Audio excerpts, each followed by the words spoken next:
एक legendary soldier ने अपनी असली पहचान छुपाकर 3 साल तक एक फिश सेलर की तरह मार्केट में जिंदगी बिताई। एक दिन कुछ गुंडे मार्केट में प्रोटेक्शन मनी वसूलने आ गए। उनके बॉस ने 50,000 की डिमांड की और धमकी दी कि पैसे नहीं मिले तो पूरा मार्केट बर्बाद कर देंगे। फिश सेलर ने शांति से कुछ दिन का वक्त मांगा, लेकिन गुंडों को पता था कि वो चू फैमिली का दामाद है और उसकी वाइफ जियांगचिंग की सबसे खूबसूरत औरत मानी जाती है। तब उनमें से एक ने घटिया ऑफर दिया, अगर 1 महीने के लिए अपनी बीवी हमें दे दो तो पैसे में 10% डिस्काउंट दे देंगे। ये सुनते ही उस आदमी का गुस्सा फूट पड़ा। उसने कहा, मुझे जो कहना है कहो, लेकिन मेरी वाइफ के बारे में एक शब्द भी मत कहना। गुंडे उस पर हमला करने दौड़े। जैसे ही एक आदमी ने चाकू से वार किया, उसकी 3 साल पुरानी यादें एक साथ वापस आ गई। असल में वो कोई आम आदमी नहीं, बल्कि डाक्सिया का लेजेंडरी स्वॉर्ड गॉड था। एक ऐसा योद्धा जिसने अकेला ही कई सेनाओं को हरा दिया था। अपनी तलवार की कला को और भी परफेक्ट बनाने के लिए उसने खुद अपनी यादें सील कर दी थी।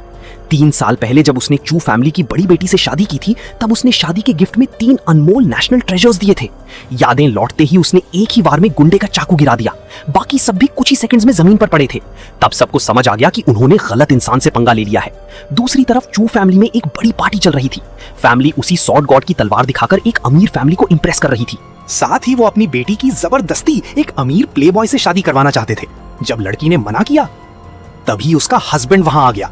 उसने मुस्कुराकर कहा, मेरी ही तलवार दिखा रहे हो और मुझे ही नहीं बुलाया। सब लोग उसका मजाक उड़ाने लगे। कोई उसे फिश सेलर बोल रहा था तो कोई फैमिली की बेइज्जती। उसकी वाइफ ने भी उसे वहां से चले जाने को कहा।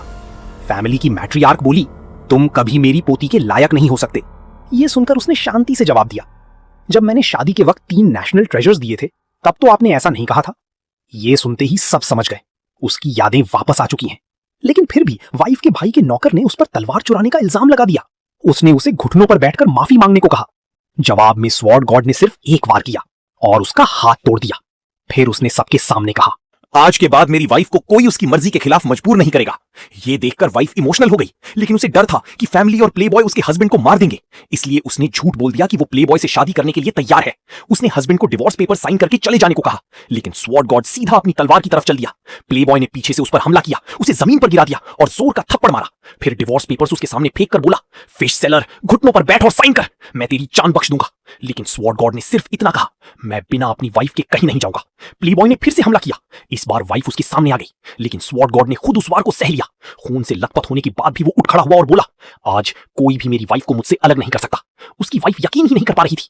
जो आदमी पहले हमेशा शांत और कमजोर लगता था, आज वो अकेला सबके सामने खड़ा था। प्लेबॉय ने फिर अपने आदमियों को ऑर्डर दिया कि लड़की को जबरदस्ती ले जाओ।